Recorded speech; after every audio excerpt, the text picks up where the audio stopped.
In this video, I'm going to show you how to deposit in XM using local bank transfer. Now, the first thing you want to do over here inside your dashboard, you must have a real account, otherwise you will not be able to deposit, okay? So make sure you go to up here and you click on real, and if you don't have an account yet, click on plus and then select real and go through the account setup process, okay?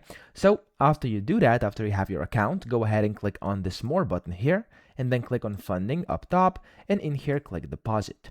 Then select your account and click on deposit again. And then over here, you first have to verify your account. And then after you do that, you're going to be able to basically go ahead and deposit on via a bank transfer. So as you can see over here, there's the wire transfer option.